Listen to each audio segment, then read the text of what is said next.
Bonjour les amis, nous sommes aujourd'hui le 27 mars 2023 et aujourd'hui ce texte, je l'aime beaucoup, c'est le texte qui parle de cette femme prise en flagrant délit d'adultère. Et on va amener cette femme à Jésus et on va lui dire, nous avons trouvé cette femme en flagrant délit d'adultère. Or la loi de Moïse nous ordonne de lapider ces femmes-là. Et toi, que dis-tu ?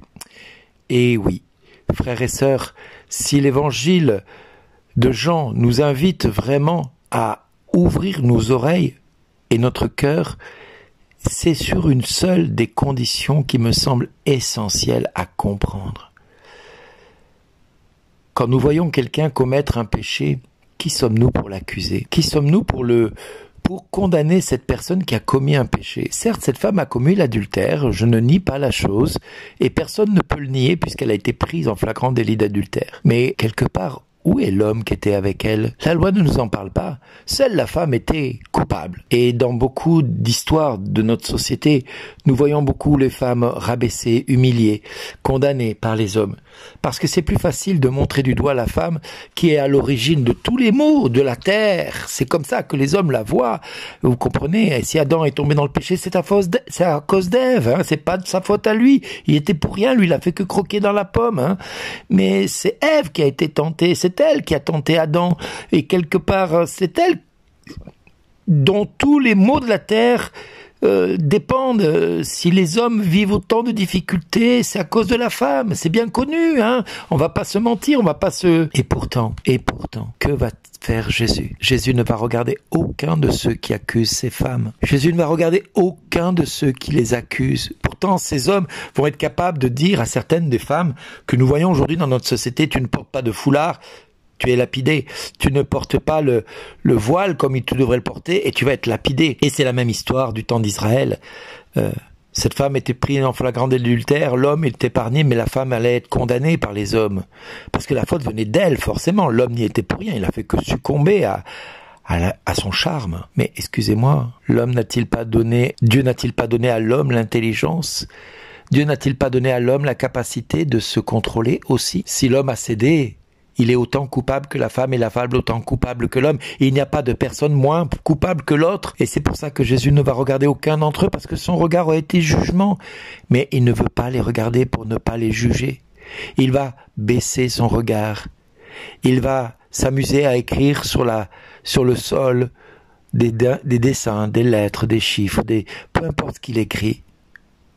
Mais il va leur dire, en les regardant une fraction de seconde, celui qui d'entre vous est sans péché, qu'il soit le premier à lui jeter la pierre.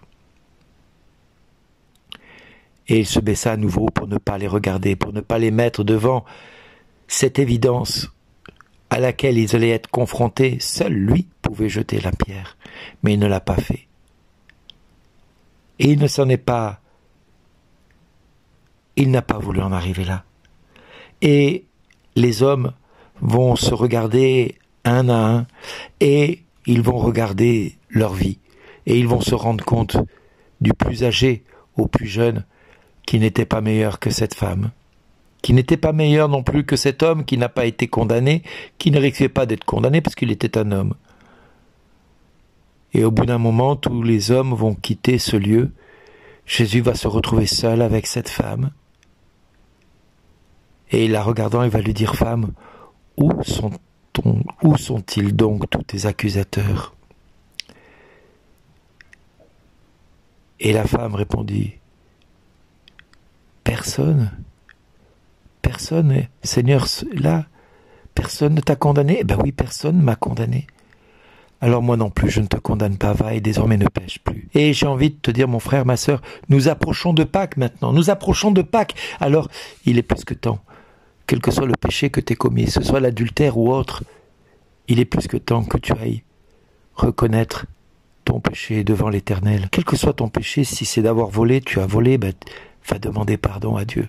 Si tu as injurié quelqu'un, va demander pardon. Si tu t'es mis en colère avec quelqu'un, va demander pardon à Dieu. Si tu t'es révolté contre quelqu'un, va demander pardon à Dieu. Parce que tu aies raison ou que tu aies tort, l'important n'est pas de savoir qui tu aies raison ou pas. Tu es autant pécheur que celui qui subit tes foudres. Tu es autant pécheur que celui qui a commis à côté de toi l'irréparable. Tu es autant pécheur que celui ou celle qui est à côté de toi et qui pourrait te jeter les pierres mais qui ne peut pas le faire parce qu'il est autant coupable que toi. Seul Jésus peut jeter les pierres dont nous pourrions être tous condamnés. Or, comme dira Paul, et ce n'est pas faux, là où le péché abonde, la grâce surabonde. Alors mon frère, ma sœur, va trouver un prêtre, va demander pardon à Dieu pour tes péchés, quels qu'ils soient, où que tu en sois dans ta démarche spirituelle avec Dieu. Tu n'es peut-être pas au clair avec Dieu, tu n'es peut-être pas en transparence avec Dieu dans tous les domaines de ta vie. Il y a peut-être des chaînes que tu n'arrives pas à te séparer. Il y a peut-être des liens ancestraux qui font que tu retombes sans arrêt dans ce péché que tu commets régulièrement. Je pense à ceux qui tombent dans la pornographie, ceux qui tombent dans les masturbations, ceux qui tombent également dans tout ce qui est du domaine impur, mais il y a également tous ceux qui sont dans le domaine ésotérique, tous ceux qui manquent de confiance en Dieu.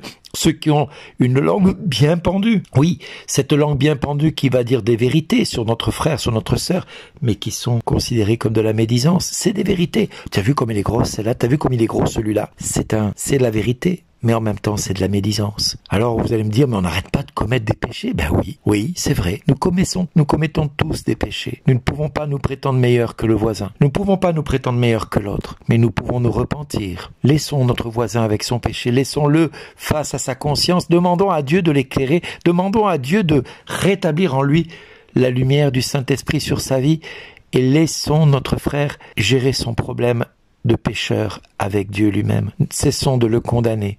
Cessons de le condamner parce que c'est pas comme ça que Dieu veut que nous soyons. Alors si nous sommes appelés aujourd'hui par le Christ à ne pas jeter la première pierre, commençons à nous reconnaître pécheurs afin de ne pas être pris ou de ne se prendre pour plus que nous ne sommes. Nous ne sommes pas Dieu. Personne n'est Dieu.